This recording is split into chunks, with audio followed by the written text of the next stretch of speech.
Сәлеметсіздер ме, құрметті оқушылар, сіздермен бірге Нұрмағамбет Ақжан, қазақ тілі мен әдебиеті пәнінің мұғалімі. Сіздермен қайта қауышқаныма өте қуаныштымын.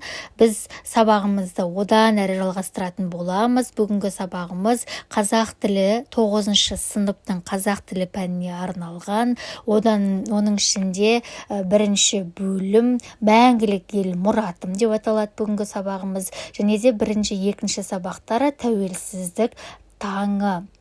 Сабағымды бастамас бұрын мені көріп отқан барлық оқушыларға менің арнама тіркеліп кетуге шақырамын. Өйткені бұл сабақтар жыл соңына дейін бір жылдың көлемінде сіздермен бірге өтілетін болады. Яғни мен бір жыл көлемінде сіздермен бірге жұмыс жасайтын боламын. Жаңа сабақтарды, жаңа мәліметтерді, қиналған тапсырмаларыңызды қалай орындау керектігін білмей жатсаңыздар, менің арнам сіздерге көп көмегін тигізеді деп ойлаймын. Сондықтан мен сабағымды бастамас бұрын сіздерді өз арнама жазылуға шақырамын. Менің арнама міндетті түрде тіркеле кетіңіздер, лайк басыңыздар, комментарий жазыңыздар, өз ұсыныстарыңызды, ойларыңызды пікір бөліміне жазып кетсеңіздер болады. Және де өзге де оқушыларды менің пайдалы арнаммен бөлісулеріңізге болады. Яғни өзге де оқушыларды шақыруларыңызға болады. Сонымен біз бүгінгі сабағымызды бастаймыз. Бірінші бөлім мәңгілік ел мұратым. Бірінші, екінші сабақ тәуелсіздік таңы. Бірінші тапсырма, сұрақтарға жауап бер. Бірінші, бүгінгі тәуелсіз қазақ елінің негізі қай кезде қаланды? 1991 жылы 16 желтоқсанда Қазақстан Республикасының мемлекеттік тәуелсіздігі туралы Қазақстан Республикасының заңы қабылданды. Қазақстанның бұл қабылданған заңы бұрынғы КСРО елдерінің ішіндегі ең соңғы заң болып табылады. Яғни 1991 жылы 16 желтоқсанда Қазақстан өз тәуелсіздігін жариялады. Екінші сұрақ. Тәуелсіздік жолында күрескен қандай тұлғаларды білесің?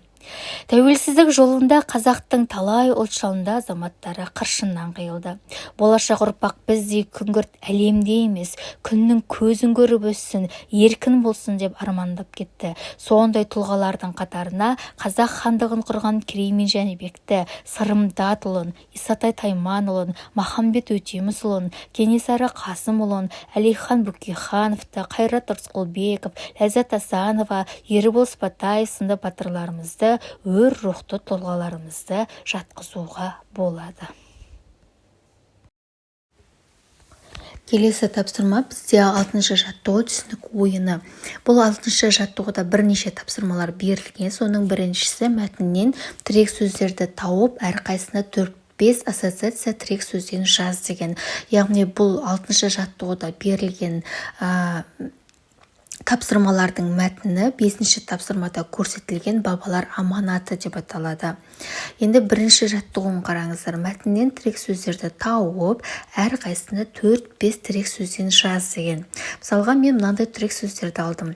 Туған жер, еркіндік, патша, алаш арыстары деген. Енді екінші тапсырмасы оның ішіндегі негізгі 1-2 сөзді белгіле деген. Мен барлық сөздерді алып қарастырдым. Яғни туған жер, еркіндік, патша, алаш арыстары деген. Үшінші тапсырмасы белгіленген сөзді қалай түсінетініңді жаз дейді. Мысалы, туған жер, туған жерді ата қоныс, елді мекен, туған ел, туған жұрт, туған топырақ деген ұғымдармен байланыстыруға болады. Ал еркіндік деген сөзді тәуелсіздік, азаттық, егемендік, дербестік деп айтуымызға болады. Үшінші патша.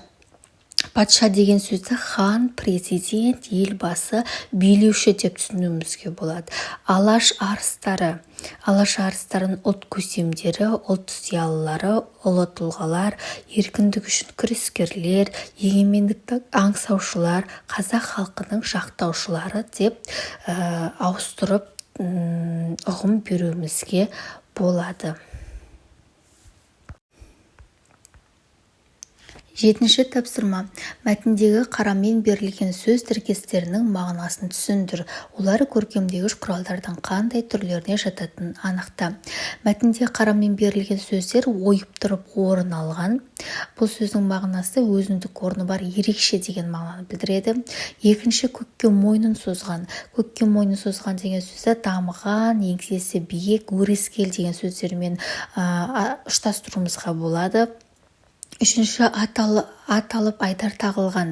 Бұл сөздің мағынасы белгіленген, мөрі бар деп ұғынуымызға болады. Төртінші, түгін тартса майы шығатын деген сөзді құнарлы, қоңды жер деп түсінуімізге болады. Ал бесінші, көздің қарашығындай деген сөзді қадірлеп, қастерлеп, қадірін біліп деген сөздермен алмастырып, осындай мағыналармен түсінуге болады.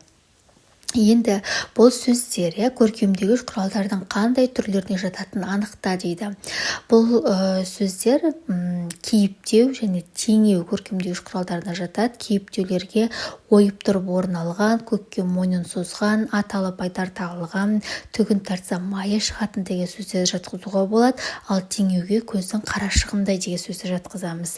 Ал кейіптеу дегеніміз негізінде табиғат құбылыстары немесе бір зат жандандырып, адам кейпінде суреттеу бізде кейіптеу деп аталады. Ал екінші, теңеу дегеніміз заттың не құбылыстың ерекше белгілерін басқа затпен не құбылыспен салыстырып суреттеу.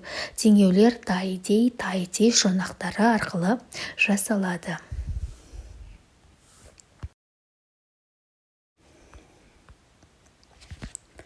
9-шы тапсырма. Мәтіндегі ойға өз көзқарастарыңды білдіріп, ойыңды дәлелде дейді. Бірінші бағанда мәтіндегі ой, екінші бағанда себебі, үшінші мәтіндегі ойды дәлелдеу. Сіздерге берген тапсырма. Енді қараңыздар, мәтіндегі ой шын мәнінде елдікті сезінген адамға нағыз қуаныш, себебі көк байрақ арқа жерінде желбіреді. Қазақтың асыл ерлері құрбан болды, себебі олар тәуелсіздік үшін күресті. Біз осы мемлекетті көздің қарашығындай сақтауымыз қажет, себебі Алаштың асыл аманаты. Қазақстан халқының бірлігі бәрінен бұрын қазақтардың бірлігіне байланысты, себебі Алаштың асыл армандары бізді ауыз бірлігімізді күшейтуге шақырады. Міне 9-шы тапсырма осылай орындалады.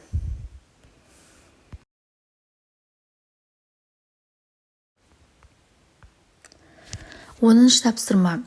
10-шы тапсырма бірнеше бөлімдерден тұрады. Берілген тапсырмалар: бірінші, мәтіндегі сөздердің орфографиялық қатесін анықтап редакциялаңдар. Екінші, мәтіндегі абзацтарға бөліп оқыңдар деген. Енді бірінші жаттығуы: мәтіндегі сөздердің орфографиялық қателері. Көз алдарыңызда көрініп тұр деп ойлаймын. Бірінші бағанда бұл орфографиялық қатемен жазылған сөздер, ал екінші бағанда орфографиялық нормаға сай жазылған сөздер.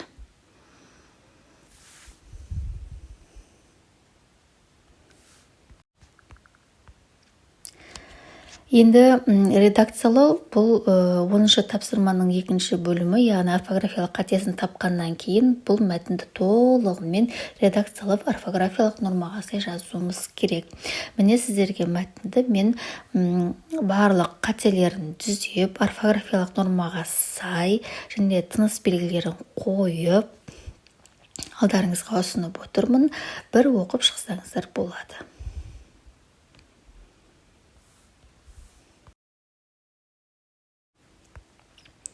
11-ші тапсырма. Төмендегі сұрақтардың төңірегінде ой бөлісіңдер.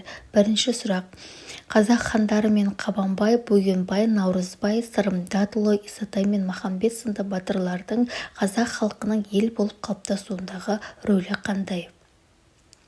Жауабы: Шыңғыс ханның бодандығынан Дербес хандығын құру негізінде Керей мен Жәнібек хандар қазақ хандығын құрды. Сырымдатұлы, Исатай Тайманұлы, Махамбет Өтемісұлы Ресей бодандығына қарсы шыққан қолбасшылар. Екінші сұрақ. Алашордашылар кімдер еді? Олардың идеяларының маңызы қандай болды? Алашордашылар қатарына Сералин, Бөкейханов, Байтұрсынұлы, Дулатов, Ғаббасов, Досмұхамедов, Шоқай, Тынышпаев сынды ұлт зиялыларын жатқызуға болады. Алашордашылардың идеяларының басты мақсаты қазақ халқының тәуелсіз мемлекетін құру, отаршылдық наразылық, отаршылдыққа қарсы күрес, ұлтшылдық болды. Міне, құрметті оқушылар, алдарыңызда бірінші бөлім, екінші сабағымызға арналған тапсырмаларды қалай орындау керек жөнінде сіздерге бағыт бердім. Барлығы сіздерге түсінікті болды деп ойлаймын. Менің сабағымды соңына дейін көрді деген үміттемін, және де менің арнама тіркелмесеңіздер, міндетті түрде тіркеле кетіңіздер.